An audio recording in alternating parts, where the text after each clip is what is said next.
Albert Einstein once said, everybody's a genius, but if you judge a fish by its ability to climb a tree, it will live its whole life believing that it is stupid. Ladies and gentlemen of the jury, today on trial we have modern day schooling. Glad you could come. Not only does he make fish climb trees, but also makes them climb down and do a 10-mile run. Tell me, school, are you proud of the things you've done? Turning millions of people into robots, do you find that fun? Do you realize how many kids relate to that fish swimming upstream in class, never finding their gifts, thinking they are stupid, believing they are useless? Well, the time has come, no more excuses. I call school to the stand and accuse him of killing creativity, individuality, and being intellectually abusive. He's an ancient institution that has outlived his usage. So, Your Honor, this concludes my opening statement, and if I may present the evidence of my case, I will prove it. Proceed. Exhibit A. Here's a modern day phone. Recognize it? Here's a phone from 150 years ago. Big difference, right? Stay with me. Here's a car from today, and here's a car from 150 years ago. Big difference, right? Well, get this. Here's a classroom of today, and here's a class we used 150 years ago. Now ain't that a shame? In literally more than a century, nothing has changed. Yet you claim to prepare students for the future? But with evidence like that, I must ask, do you prepare students for the future or the past? I did a background check on you and let the record show that you were made to train people to work in factories, which explains why you put students in straight rows, nice and neat, tell them sit still, raise your hand if you want to speak, give them a short break to eat, and for 8 hours a day, tell them what to think. Oh, and make them compete to get an A letter which determines product quality, hence grade A of meat. I get it. Back then, times were different. We all have a past. I myself am no Gandhi. But today, we don't need to make robot zombies. The world has progressed. And now we need people who think creatively, innovatively, critically, independently, with the ability to connect. See, every scientist will tell you that no two brains are the same. And every parent with 2 or more children will confirm that claim.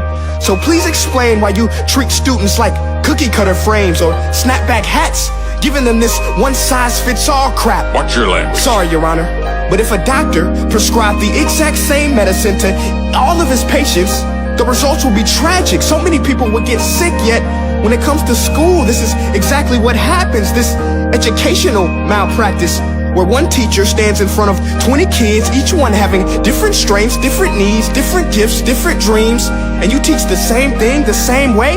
That's horrific. Ladies and gentlemen, the defendant should not be acquitted. This may be one of the worst criminal offenses ever to be committed. And let's mention the way you treat your employees. Objection. Overruled. I want to hear this. It's a shame.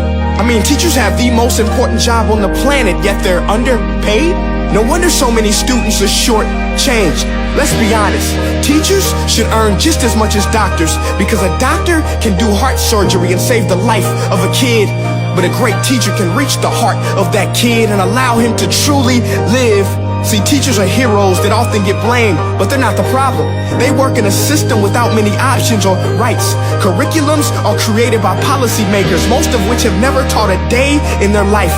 Just obsessed with standardized tests. They think bubbling in a multiple choice question will determine success. That's outlandish. In fact, these tests are too cruel to be used and should be abandoned, but don't take my word for it. Take Frederick J. Kelly, the man who invented standardized testing, who said, and I quote, "These tests are too cruel to be used and should be abandoned." Ladies and gentlemen of the jury, if we continue down this road, the results will be lethal. I don't have much faith in school, but I do have faith in people.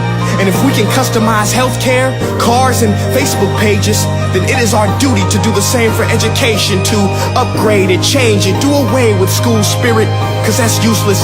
Unless we're working to bring the spirit out of each and every student, that should be our task. No more Common Core. Instead, let's reach the core of every heart in every class. Sure, math is important, but no more than art or dance. Let's give every gift an equal chance. I know this sounds like a dream, but countries like Finland are doing impressive things. They have shorter school days. Teachers make a decent wage. Homework is non-existent, and they focus on collaboration instead of competition. But here's the kicker, boys and girls.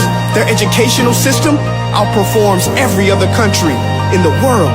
Other places like Singapore are succeeding rapidly. Schools like Montessori, programs like Khan Academy, there is no single solution.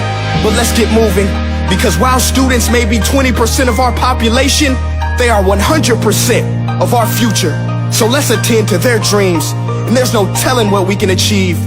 This is a world in which I believe, a world where fish are no longer forced to climb trees. I'll rest my case.